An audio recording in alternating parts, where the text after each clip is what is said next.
Well, good afternoon. It's good to be here again. It's good to come together on Sabbath and celebrate what God has done, and to remember the fact that He says that He is here with us as we worship together. Before I begin my sermon, I want to just remind you of something and maybe clarify something.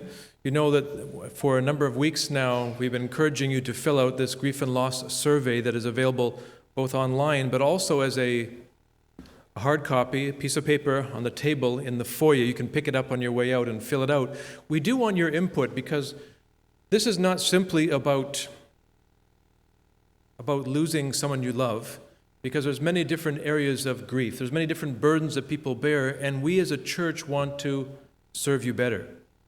And so we want to know what your needs are, what you would like to see happen here, so that we can, as a church, nurture each other. So when it comes to grief and loss, there's many different areas in which that can happen, right? Not simply losing a loved one. It can be a broken relationship. Your marriage falls apart and you're devastated. Or you're alienated from your own child and they don't want to talk to you. Or maybe that you have a family member who's struggling with Alzheimer's, dementia, and you really don't know where to turn and who to talk to.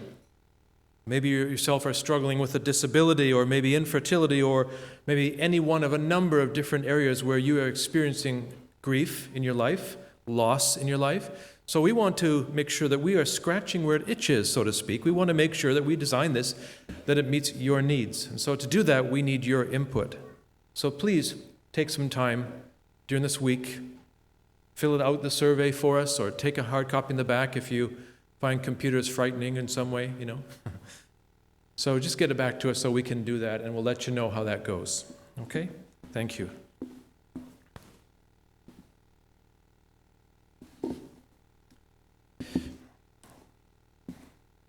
At the close of the Second World War, two men met at a Youth for Christ rally, and they became very close friends.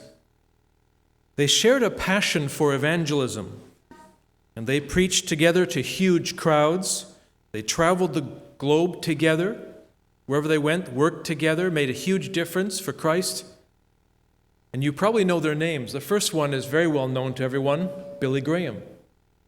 His close friend, who he worked with all those years, his name was Charles Templeton. Now, both these men, at some point in their lives, faced a crisis of faith. And they found that they struggled with their beliefs. Was God really there for them? Was He working in their lives? Was He doing miracles in the world? Where was God?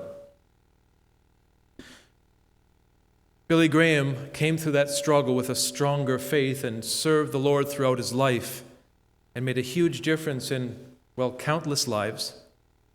Charles Templeton, on the other hand, turned his back on Christ, gave up his Christian faith, and later wrote books attacking Christianity. You may wonder, what was it that led Charles Templeton to turn his back on Christ? What was it that led him to actually come to the conclusion that there was no God, and that he would actually work actively to try to destroy other people's faith? Of course, spiritual journeys are never simple. There's many factors in our life that may lead us down that road. In his case, however, what was a tipping point for him was he was looking at an article in Life magazine. And in that magazine, he saw a picture of the plight of thousands in North Africa. There was a famine going on, a drought. And in that drought, there was a picture taken by some photographer that showed a mother holding a dead child in her arms. And she was looking up to heaven, beseeching heaven to do something. And at least from the photographer's point of view, it looked like nothing was happening. The mother was grief-struck. Her child was dead. He writes this about that, his reflecting on that moment and reflecting on that picture and what it did for him. He said this, through his mind at that moment, says, "Is it possible to believe that there is a loving and caring Creator when all this woman wanted, what she needed was rain? How could a loving God do this to this woman? And he found that he could no longer believe in God. The bottom line issue is that suffering in the world led him to lose his faith. It's a question that really never goes away. You face that question? If you're a thinking person, I'm sure you have. You've looked at that, maybe suffering in your own life, maybe something you yourself have gone through. Maybe a loved one has gone through this, or maybe a neighbor, a friend, or you just read it on the news and you say, Lord, where are you? Why aren't you doing something here? How can you allow this to happen? So where is God when we suffer? We can put the dilemma this way.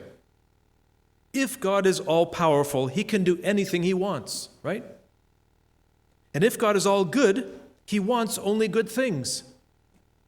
And if God is all wise, he knows what is good, to choose the thing. So if all these beliefs are true, and as Christians we believe they are true, then it would seem that evil should not exist. But it obviously does. And this brings us to the further point that suffering really is not simply an intellectual issue. It's not simply a philosophical or theological problem. It's an experienced one. It's something that we feel here. We can think about this question in our minds. We can reflect and mull it over with our intellects. But when it comes right down to it, suffering is a matter of the heart, isn't it? Trying to understand why it is, because our hearts are ripped out sometimes. We're in deep sorrow and pain, or other people are going through that, and we say, why, Lord? And our whole being is involved in that question. It's not simply a head question. It's a heart question. In the midst of sorrow and loss and pain, we may not want theological answers. We can make a mistake at that point and think that we have to answer for God. In fact, theological reasoning at that moment in time can make us angry at times. You ever gone through something and somebody came up to you and they said, I think this is why God is doing this or allowing this to happen, and they give you some answer. And sometimes you feel like, would you just shut up? I don't want to hear this. Do you think you're speaking for God? Do you think you know the mind of God to explain this to me? Our best response to somebody else's suffering may simply be to remain silent and be present with the person who is hurting. And answers can sometimes only offend because we really don't know why in God's scheme of things. And sometimes giving answers to questions to someone who is in pain can even be sinful. They can be offensive to God. Is that possible? Do you remember Job's experience? He lost everything, right? Imagine that. He lost all his children. He lost his health. He lost his possessions, everything, his wealth, everything, except his wife who told him to curse God and die. He was devastated. You can't imagine what he was going through. And then his three friends show up to support him in his grief. And at first, they do pretty good. They do pretty well. Turn to Job chapter 2, verses 11 through 13. This is what happens when they first show up.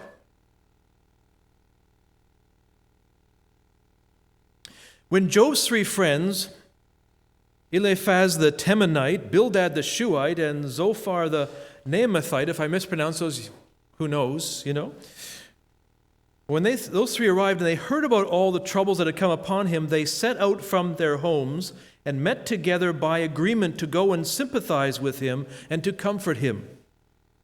And when they saw him from a distance, they could hardly recognize him. And they began to weep aloud, and they tore their robes, and they sprinkled dust on their heads. They sat on the ground with him for 7 days and 7 nights. No one said a word to him, because they saw how great his suffering was. So far, so good. They were feeling it with him. They were doing what friends should do. They didn't come and start preaching to him. They suffered with him. At the end of that time, though, Job speaks. And he cries out for a reason for all the troubles. He says, I don't understand why God has let this happen to me. Why has God done this? What have I done to deserve this? And he began to cry out his heart's pain to them and complaint to them about his disappointment in God. Where is God? Why did he let this happen? I just don't understand. And here's where the friends make a mistake. You see, because they think at this juncture that it's their role to defend God.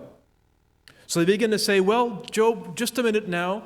God is holy and perfect, and he's totally righteous in every way, so obviously it can't be his fault, so that it must be your fault.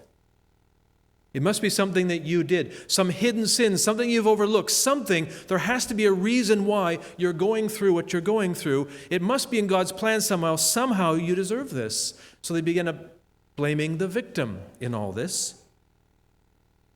But you know what? Job rages. It makes no sense. And when we talk about the patience of Job, we simply show we really haven't read the book.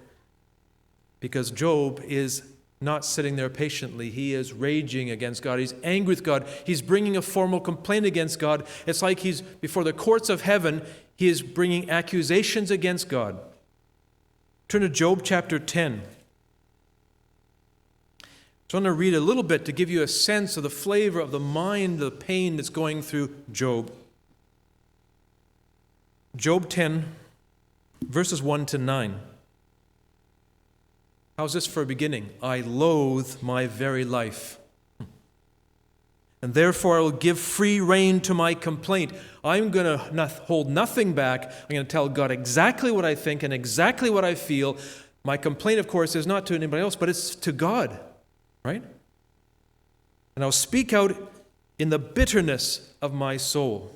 I will say to God, do not condemn me, but tell me what charges you have against me. Why have you done this? What wrong is there in me that you did this to me? You, God, are unfair. Does it please you to oppress me? Do you get some joy out of this, God? Can you imagine speaking that way to God? Does it please you to oppress me, to spurn the work of your hands? After all, you made me, now you're doing this to me. I just don't understand. While you smile on the schemes of the wicked. In other words, you bless the evil people, and I who've been faithful to you, this is what you have done to me. And it just isn't fair, and it doesn't make sense. The universe is upside down, and I don't understand it. Do you have eyes of flesh? You see as a mortal sees? Are your days like those of a mortal, or your years like those of a man, that you must search out my faults and probe after my sin? Probe after my sin? It's like saying you're torturing when you get the truth out. You don't know this, God? Is that why you're doing it? I'm being tortured by you, God, for the truth? And though you know that I'm not guilty, you know this, God, and yet you're doing this to me, and that no one can rescue me from your hand. Your hands shaped me and made me. Will you now turn and destroy me? Remember that you molded me like clay. Will you now turn me to dust again? Now go over a little later there to verses 16 to 22. He says, if I hold my head high, you stalk me like a lion, and again display your awesome power against me. Not for me, Lord. You're doing this against me. You bring new witnesses against me. My friends, who I thought would be here to comfort me, now they're acting and they're accusing me. They're witnesses against me instead of supporting me in this, in my pain. And your forces come against me wave upon wave. Remember his story.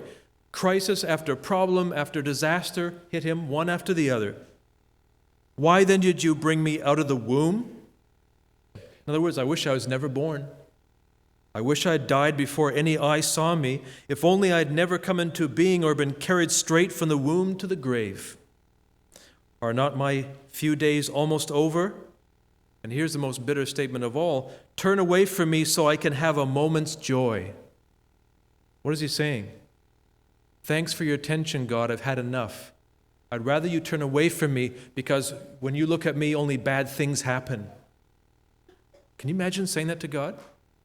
With friends like you, who needs enemies, right? Okay. Before I go to the place of no return, to the land of gloom and deep shadow, to the land of deepest night, of deep shadow and disorder, where even the light is like darkness. That's a gloomy outlook, isn't it? And at the end of the book, after all the debate, after all this discussion, God finally shows up at the end of the book, doesn't he? He finally shows up. Does he answer Job's questions? Yes or no? He does not answer his questions. He shows his power. He shows his presence. He manifests his might until Job is cowed by it, until Job stands in the presence of a mighty God. But does he answer his questions of why? He does not. He does not. There's one certain truth that comes out from this. We cannot know why, in a particular situation, why God allows something to happen. In any particular situation or crisis or problem in any particular life, we cannot know why God allows that to happen. God alone knows. One common answer that people give is simply to say that all things happen because it's God's will. He's in control. Are you suffering? Do you have cancer? It's God's will, right? This is simply the playing out of God's plan. So accept it. Are you comfortable with that answer? Extreme form of this idea was given by C. Everett Koop. He was the Surgeon General of the United States for a number of years, evangelical Christian. He lived it. And once he gave a 40-minute lecture entitled, "God Killed My Son." Because his son, you see, died in a sporting accident. But in that talk, he wasn't speaking bitterly. He says, he declared that this thought brought him comfort. After all things are ordered by God, so he could live with that, the fact that God had killed his son. So he laid it right at God's feet. What do you think of that idea?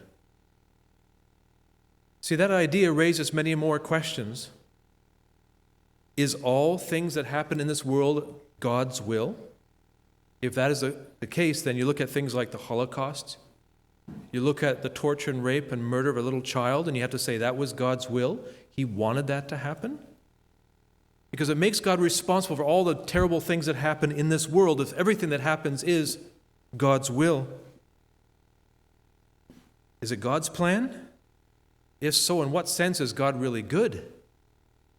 Remember the problem we started off with? If God is good, he only wants good. If God is wise, he knows what is good. If he's all-powerful, he can make it happen. So why is there so much evil in the world? The way out of this dilemma is to realize that God has chosen to limit his power. He gives us, who are made in his image, the power to choose good and evil. We have the freedom to choose to obey or the freedom to disobey, to love or not to love. Because this is necessary for real, authentic relationships. If you want a real relationship with someone, there has to be the freedom to love that person or the freedom not to love that person. Otherwise, there's no real relationship, is there? It's not real. Love cannot exist if we cannot choose not to love. It must be voluntary. Otherwise, it is an illusion. There's a book written by J.P. Moreland called The God Conversation. And in that, he uses this illustration that I want to share with you. He talks about Mr. Wonderful Doll. Okay, and I'll share this with you.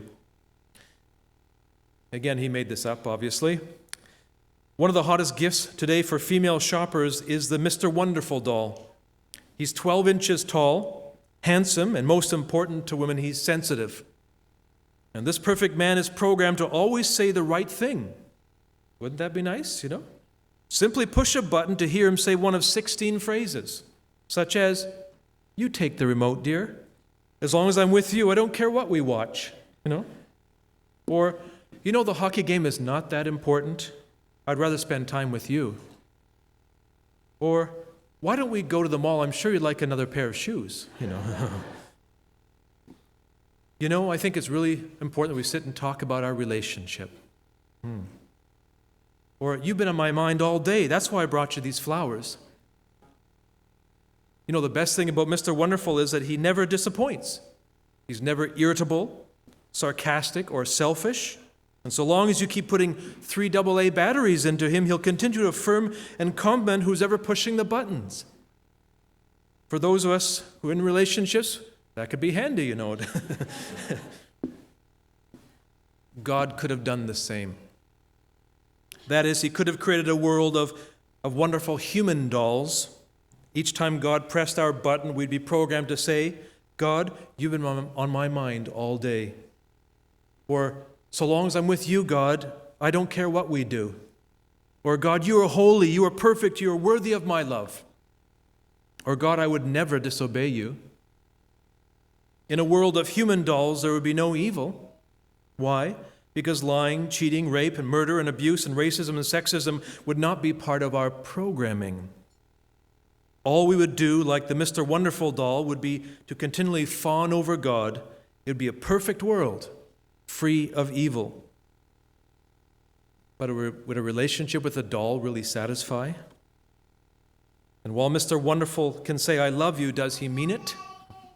Would mindless compliments be enough? He goes on to say this, God paid the human race the greatest compliment we could receive. He didn't program us to mechanically love him. The decision not to make us love God is graphically seen when Jesus stands on the outskirts of Jerusalem. And what does he say as he looks at this city? O Jerusalem, Jerusalem, those who stone the prophets and kill those who are sent to you, how I long to gather your children together as a hen gathers her chicks under her wings, but you were not willing. You were not willing. He cried, he wept, he bled, but he gave them the choice. They were not willing. Unfortunately, because of that choice, because of what he gave us and how he made us, we can resist a relationship with God. And because as a race we have chosen to spurn his offer, we have created a world of pain and evil as a result. In other words, unless there's a real possibility of evil, there's no real possibility of love. Real love involves a choice. Does this mean that God has abdicated his throne? After all, he's let us make choices, and look at the mess. Does it mean that he has abandoned his authority? Has he rendered himself powerless? No, of course not. And here's the mystery in here, isn't it? Romans 8:28. You know this text? All things work together for the good of those that love God and are called according to his purposes. All things work together for good for those who love God and are called according to his purposes. It does not say that all things are good. In other words, not all things are God's will, but what it does say is this. If we hand these things over to God, the crisis, the problems, the pain in life, if we hand them over to God, God can bring some good out of them. It does not say that all things are good, that all things are God's will, but it does say that in this great controversy in which we're engaged, that we have the choice to take the things that are thrown at us, the things that Satan has chosen to put into this world, that people have chosen to do working through him. We can take those things and we can hand them back to God and say, God, make something from this. Bring something good from it. That is a choice that we have to make because we're giving God permission to work in this world through our prayers and through our submission to him. The greatest example of this is God's ability to take bad things and make good things out of them. The greatest example is the crucifixion of Jesus. When it happened, it was a disaster after all, right? The enemies of Jesus triumphed. They took Jesus and they tortured him to death. They mocked him. They chased his followers into hiding. The disciples were devastated. For them, there was no future any further. No future for them, no future for Christianity. It was over. But what did God do? He took the actions of his enemies, he turned it around, and he worked out the most incredible thing possible, our salvation.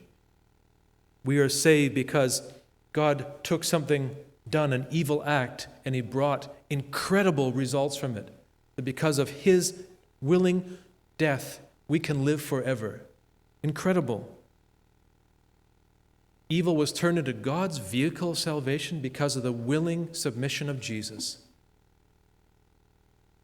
This brings us back to our real question. Where is God when we suffer? The answer is that God suffers with us.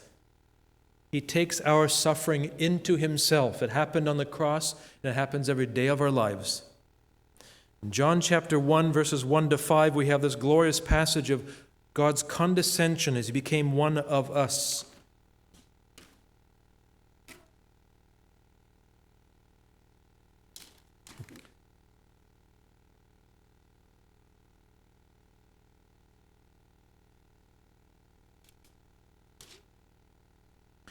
John 1, verses 1 to 5, in the beginning was the Word was with God, the Word was God. He was with God in the beginning, and through him all things were made.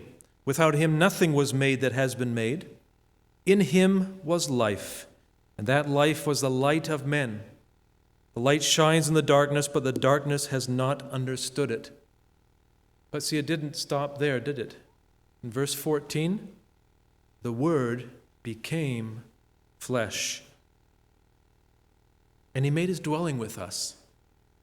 And we have seen his glory, the glory of the one and only who comes from the Father, full of grace and truth. How do we see his glory? We saw it through his character, his love, his self-sacrifice. The glory of God was revealed through the cross. The Word became flesh. He lived with us. He suffered with us. Jesus takes our suffering into himself. He bears our sins and our suffering, took that all upon himself when he became one of us. The Creator became part of his own creation. That's beyond comprehension. You know, all the religions of the world, as I've studied them, at root it seems to me, here's my own theory here, at root it seems to me that they're really all asking the answer to the question of why suffering. And they all come up with different answers on why suffering. The Christian answer is that, as revealed to us by Jesus, that the Word became flesh. He became one of us, lived among us, dwelled among us, and then died for us. So God's answer, his answer to a broken world, to the suffering we experience, is that he suffered it with us. So God's answer to suffering is the person of Jesus. His answer is not a philosophical or theological argument. It's not a statement, it is a person. And this person is God made flesh, God incarnate. So Jesus is there sitting beside us in the lowest places of our lives. Are we broken? He was broken, like bread for us. Are we despised? He was despised and rejected of men. Do we cry out that we can't take anymore? He was a man of sorrows and acquainted with grief. Do people betray us? He was sold out himself by a close friend. Are our tenderest relationships broken? He too loved and was rejected. Do people turn on us? They hid their faces from him like he was a leper. Does he descend into all the hells of our life? And yes, he does. From the depths of a Nazi death camp, Corrie ten Boom wrote, and I quote, "No matter how deep our darkness, he is deeper still. He was gassed at Auschwitz. He is trampled upon in Soweto. He is mocked and killed in India. He is enslaved in Sudan. But not only does he participate in our suffering, he also offers the ultimate solution. Paul knew this. You know, when Paul reflects on his ministry and life, he talks about the fact, the times that he was whipped, he was beaten, he was imprisoned, he was left for dead, he was hungry, he was shipwrecked. Terrible things happened to Paul, unjust things, cruel things. And as he reflects on all those things, he says what? This slight, momentary affliction is not worth comparing to the glory that shall be revealed in us on that day. That's a heavenly perspective. And that's the hardest thing to keep when we're in suffering. Keeping a heavenly perspective. Saying, you know what? These things are happening now, but I know that Jesus is coming back. And that he promises that when he comes back, that he will wipe away every tear from our eyes. You know, some religions of the world teach that we get now what we deserve. It's all karma. It's all about getting what we deserve for past sins. The Bible says nothing of it. In fact, the Bible tells us that life is not fair. Life is not fair. You do not get what you deserve. Bad things happen to good people, and good things happen to bad people. It's not about balancing a ledger. But what Jesus tells us is that one day he's coming again, and that when he comes again, he will wipe away every tear from our eyes. The pain will be wiped away, will be healed and whole again, no matter what happens to us in this life, no matter what our losses, no matter what our sorrows, no matter what our grief. We have to keep, like Paul, a heavenly perspective. There'll be no more crying or pain, for the former things, we're told, will, what? Have passed away. And then we shall enjoy eternal fellowship with the one who gave everything for us. The past will be forgotten, except as our testimony to the wonderful things that God has done for us. No longer will be haunted by memories of the past. These things will simply be woven into the tapestry of God's love. We'll live forever with him, understanding more every day, learning every day, growing every day, experiencing more of his love and joy every day.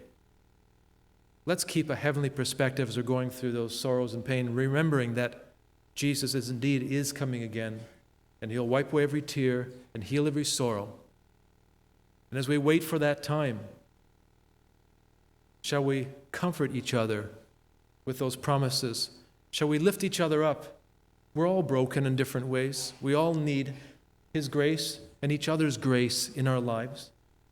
Let's live that way as a community as we look forward to his coming. Amen.